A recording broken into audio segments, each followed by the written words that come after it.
শাপলা চত্বরে হত্যাকাণ্ডের ঘটনায় সাবেক প্রধানমন্ত্রী শেখ হাসিনা সহ ৩০ জনের অধিক আসামি হতে পারে বলে জানান চিফ প্রসিকিউটর।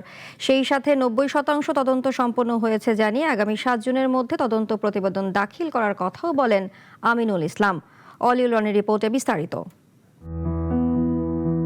১৩ বছর আগের এই দিনে দফায় দফায় সংঘর্ষ বাধে পুলিশ ও হেফাজতে ইসলামীর কর্মীদের মাঝে। চারদিকে ছড়িয়ে পড়ে শাপলা চত্বরে ঘটেছে গণহত্যা। আন্দোলন প্রতিহত করতে পুলিশের সাথে যোগ দেয় মুক্তিযোদ্ধা মঞ্চের সদস্যরা। এ আন্দোলনে নিহত হন ৫৮ জন। রাজনৈতিক পট পরিবর্তনে এ ঘটনায় ট্রাইব্যুনালে এসে অভিযোগ দায়ের করেন হেফাজতে ইসলামীর কেন্দ্রীয় নেতারা। পরে শুরু হয় তদন্ত। দুপুরে চিফ প্রসিকিউটর গণমাধ্যমকে বলেন, এ মামলার ৯০% তদন্ত সম্পন্ন হয়েছে। আগামী ৭ জুন দাখিল করা হবে তদন্ত প্রতিবেদন।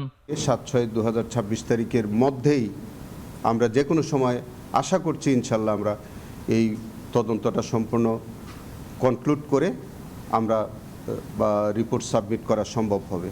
এ সময় চিফ প্রসিকিউটর আরও বলেন, শাপলা চত্বরের ঘটনায় ৫৮ জনের নিহতর তথ্য উঠে এসেছে তদন্তে। তদন্তকারী কর্মকর্তার যে তদন্তে যেটা উঠে এসেছে, এই পর্যন্ত শুধু শাপলা চত্বরের বা ঢাকার মধ্যে ৩২ জনের নিহত হওয়ার ঘটনা ঘটেছে। সব মিলিয়ে আমরা এই পর্যন্ত প্রায় ৫৮ জনের নিহত হওয়ার ঘটনা আমরা শনাক্ত করতে পেরেছি।